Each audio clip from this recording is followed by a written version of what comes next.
ವಾಹನ ಚಾಲನಾ ಪರವಾನಗಿ ಪಡೆಯಲು ಕೇಂದ್ರ ರಸ್ತೆ ಸಾರಿಗೆ ಹಾಗೂ ಹೆದ್ದಾರಿ ಸಚಿವಾಲಯ ಹೊಸ ನಿಯಮಾವಳಿ ರೂಪಿಸಿದ್ದು ಜೂನ್ 1ರಿಂದ ಜಾರಿಗೆ ಬರಲಿವೆ.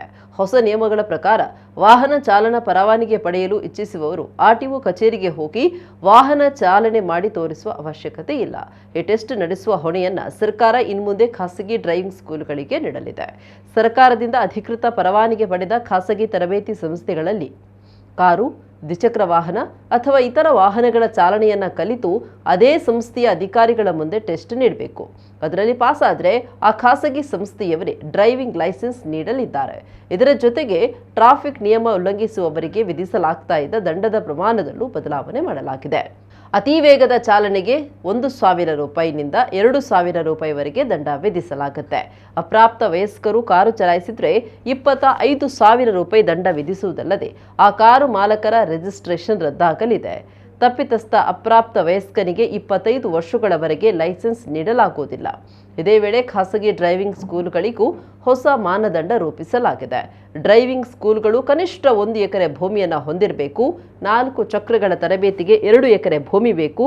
ತರಬೇತುದಾರರು ಹೈಸ್ಕೂಲ್ ಡಿಪ್ಲೊಮಾ ಅಥವಾ ತತ್ಸಮಾನ ವಿದ್ಯಾರ್ಹತೆ, ಕನಿಷ್ಠ 5 ವರ್ಷಗಳ ಚಾಲನಾ ಅನುಭವವನ್ನು ಹೊಂದಿರಬೇಕು. ಬಯೋಮೆಟ್ರಿಕ್ಸ್ ಮತ್ತು ಐಟಿ ವ್ಯವಸ್ಥೆ ತಿಳಿದಿರಬೇಕು. ತರಬೇತಿ ಅವಧಿಯನ್ನು ಬದಲಾಯಿಸಲಾಗಿದೆ. ಲಘು ಮೋಟಾರು ವಾಹನಕ್ಕೆ 4 ವಾರಗಳಲ್ಲಿ 29 ಗಂಟೆಗಳು, 8 ಗಂಟೆಗಳ ಥಿಯರಿ ಮತ್ತು 21 ಗಂಟೆಗಳ ಪ್ರಾಕ್ಟಿಕಲ್ ಅಂತ ವಿಂಗಡಿಸಲಾಗಿದೆ. ಘನ ವಾಹನಗಳಿಗೆ 6 ವಾರಗಳಲ್ಲಿ 38 ಗಂಟೆಗಳು, 8 ಗಂಟೆಗಳ ಥಿಯರಿ ಮತ್ತು 31 ಗಂಟೆಗಳ ಪ್ರಾಕ್ಟಿಕಲ್ ತರಬೇತಿ ಇರುತ್ತೆ. ಲೈಸೆನ್ಸ್ ಸಂಬಂಧಿತ ಶುಲ್ಕಗಳನ್ನು ಕೂಡ ಪರಿಷ್ಕರಿಸಲಾಗಿದೆ. ಲರ್ನರ್ಸ್ ಲೈಸೆನ್ಸ್ಗೆ 150 ರೂಪಾಯಿ, ಲರ್ನರ್ಸ್ ಲೈಸೆನ್ಸ್ ಟೆಸ್ಟ್ ಶುಲ್ಕ 50 ರೂಪಾಯಿ, ಡ್ರೈವಿಂಗ್ ಟೆಸ್ಟ್ ಶುಲ್ಕ 300 ರೂಪಾಯಿ, ಡ್ರೈವಿಂಗ್ ಲೈಸೆನ್ಸ್ ನೀಡಿಕೆ 200 ರೂಪಾಯಿ, ಇಂಟರ್ನ್ಯಾಷನಲ್ ಡ್ರೈವಿಂಗ್ ಪರ್ಮಿಟ್ 1000 ರೂಪಾಯಿ, ಲೈಸೆನ್ಸ್ ನವೀಕರಣ 200 ರೂಪಾಯಿ, ಡ್ರೈವಿಂಗ್ ಲೈಸೆನ್ಸ್ನಲ್ಲಿ ವಿಳಾಸ ಅಥವಾ ಇತರ ವಿವರಗಳ ಬದಲಾವಣೆಗೆ 200 ರೂಪಾಯಿ ನಿಗದಿಪಡಿಸಲಾಗಿದೆ.